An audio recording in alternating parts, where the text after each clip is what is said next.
Go outside, take a look at the garden. A while ago, I had the garage open and the chickens came in and pooped. So, come on, guys. They always want to come with me. They gotta come with Mama wherever she goes. So, the boys have to follow me around. But I came out and the chickens were in here, which they do every single time we open the door. If we're not right here garden, they get in there and they poop everywhere. And so I do want to show you the roses. They are really blooming. So we got some pretty pink blooms.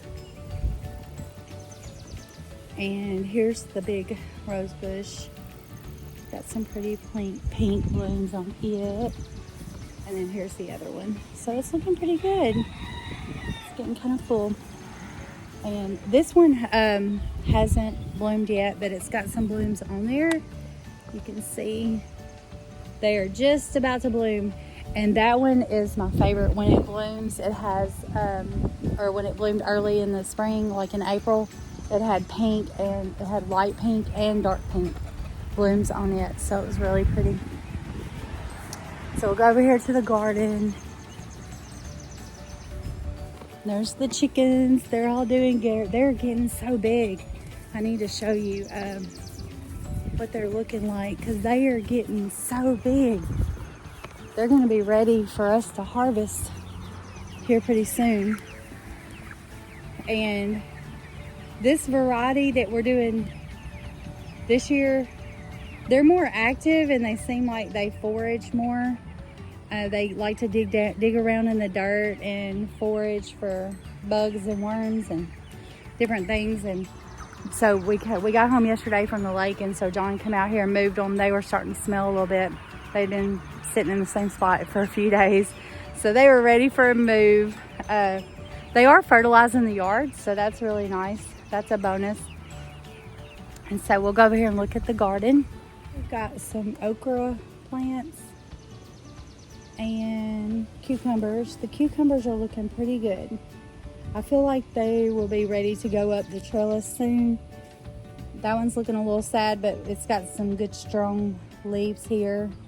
So I think it's gonna make it. I did have one okra that didn't make it. And but I think 1 out of 6 is pretty good. So, and then over here we got our potatoes. Potatoes are getting tall and strong. John did come in and he filled it up like around the bases of the potatoes with dirt. And we've heard that if you can cover them up completely, that'll give you a higher yield of potatoes. But these little boxes, we don't really have room to do that. Maybe if we had filled it really shallow in the beginning, then maybe we would have been able to do that more. So we might try that next time. We're learning as we go. And so each time I feel like we're gonna learn a little bit more and a little bit more. I know some people planted in February their potatoes, so we do want to try to do that next year. And then this is our squash. We've got zucchini squash and yellow squash. And so those guys are looking good. They're pretty strong.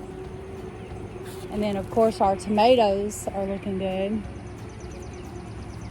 We got tomatoes along the back over here and over here. We got some different varieties. And then our pepper plants are looking good. And then over here is some more cucumber. And I've got one cucumber here that I don't know if it's gonna make it. It's kind of pitiful looking. I'm gonna water it again today and just see. But the one cucumber that we did from seed, you can see it is so strong and nice looking. So I'm eager to see how that one produces. We planted some carrots here, carrot seeds, but so far I haven't seen anything coming up on those. But I know with seeds it takes a little bit to actually get those to come up. So that's an update on the garden. We do have some more stuff that we're gonna plant. We've got seeds for tomatillas. My son likes to do street tacos, and he makes a tomatilla sauce with jalapenos and, is that my dog? Waylon, get over here. My dog's over barking at the neighbors. He is a hot mess. He's a puppy. He's only a year old, but he is always into something. So, what are you doing over barking at the neighbors? Waylon, you know you can't be barking at the neighbors? That's just not nice. No, you can't come in here because you'll be digging around, tearing stuff up. No. So anyways, so that's the garden. Just wanted to give you guys a quick update. And we're gonna get out here and finish planting those tomatillas. We gotta figure out where we're gonna put them. And also we're gonna plant some cantaloupe. So we gotta figure out, and watermelon. So we're thinking about doing that along the edge here, like maybe digging up some of this grass. And I know a watermelon likes a sandy soil, and we've got some sand, some topsoil that's kind of sandy that I think would do good there. So we have talked about digging that up and planting the watermelon there. I think we're a little late getting that going, but better late than never, right? And so it is a homestead journey that we're on. And like I said, we're learning as we go. We each day, each week, we're learning from some of the other homesteaders. And that's one thing that I love about being a part of the homesteading community. Yesterday we got home from Lake DeGray and got all unpacked, got our laundry going. And then we sat down and started watching our homestead friends on and to try to catch up with everybody, see what everybody's been up to. And so that was a lot of fun to see how everybody's doing. And so John had to go back to work today, so we both still work. And I work at the hospital, and I've been there for 29 years. I'm a nurse, and I love nursing, but last year my son was struggling in school. Well, actually the year before last, my son was struggling in school, and so I realized that we needed to do something different. And John and I prayed about what to do, and we finally came to the conclusion that after talking to some friends who were homeschooling, we came to the conclusion that that would probably be the best option for him.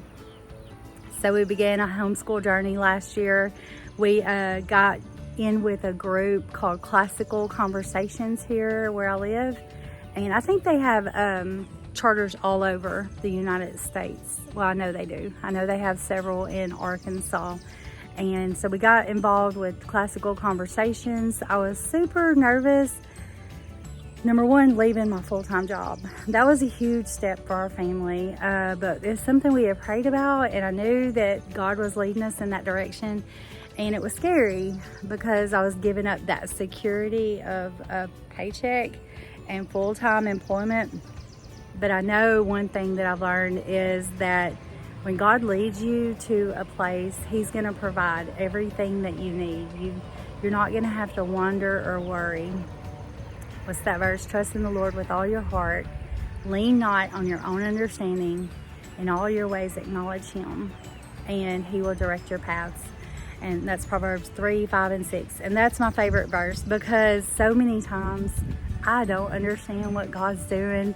I don't understand why things are happening the way they are, or why I need to do this or that. And so that homeschooling was one of those situations where I was leaving my full-time job, and then I was going to be a teacher, which is definitely not my strong point, and a teacher of a 12-year-old with attention difficulties.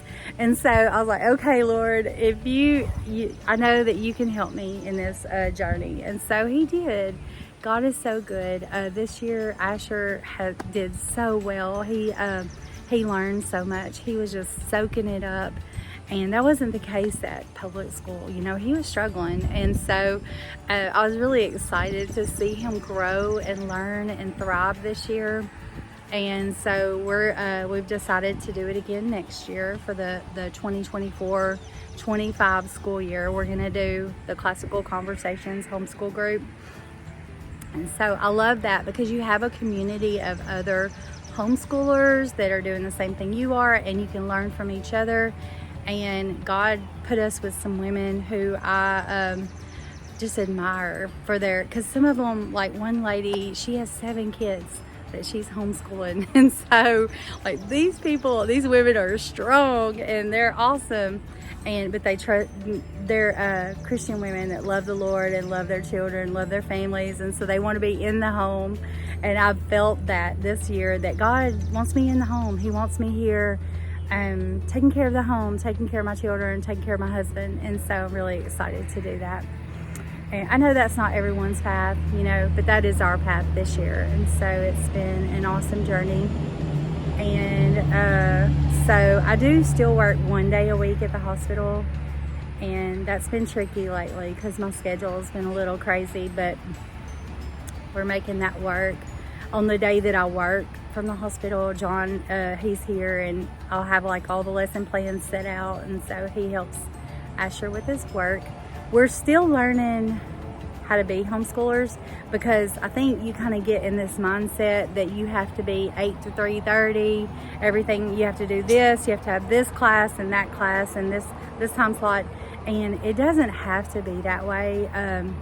I've found different things work for different people. Some people do really well with the schedule. Some people do better with what we do is I write all of his assignments on the whiteboard for each day, and he just goes and he does his assignments, and then he puts a check beside each thing as he does it. That works well for Asher because he loves to check the boxes and move on to the next thing. And so he doesn't have a particular time schedule to get it done. He likes to get it done. We try to get most everything done by 1 o'clock in the afternoon. That way we can go like over to the neighborhood across the street, and he can ride his bike, or we can go do something, or work out here in the yard, or just do whatever, do something else. And so he tries to get most of his work done. I do go back and check it to make sure he's actually doing it and learning. And so, but some lessons I sit down with him. When we do grammar, I have to sit down with him, and so I'm learning grammar all over again. I've become a student, and they say when you're a homeschool mom, you redeem your education, and I feel like I'm a student right there beside him, learning all the history, the science, the grammar. But it's good. It's good for me to learn all those things that I probably didn't pay attention to in school, and also I get to, help him at his own pace.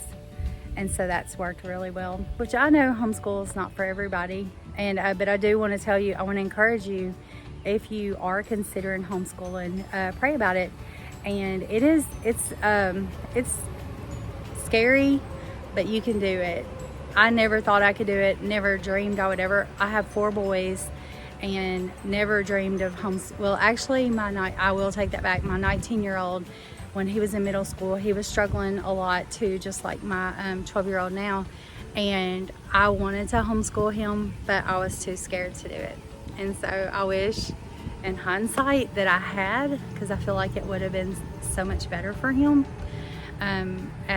in his development as who he is. And kids, sometimes when they're in a public school environment, they're pressured to be who everybody expects them to be, rather than being who they, their self, and developing into who they are. And sometimes kids can develop a lot of anxiety and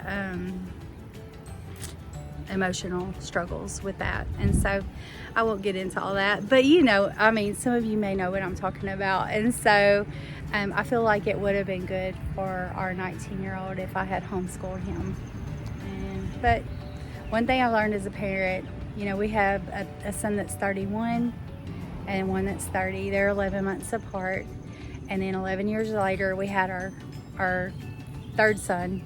And then 7 years later, we had our 4th son. And so we've spaced them out. They're like 19 years between the oldest and the youngest. And one thing I learned as a parent, you can't go back and change anything. I have so many regrets, but you can't change anything. You just have to make the most of what you have right now. And so that's what I try to focus on, doing the best I can for the moment, and not living in the past, not living in regret, because that's just a way for Satan to steal your joy and steal your peace. And he will do that. If you allow him, he will steal every bit of the joy, every bit of the peace out of your life. And so don't let him do it. And just be thankful every day for what you have. And so that's what I want to live in the moment and live it with gratitude. I won't say that I always do that. There are times when I definitely, get discouraged or get sad or blue about things. But, that I read the word and God reminds me that, number one, this life is but a vapor. Like, we're only here for a short time.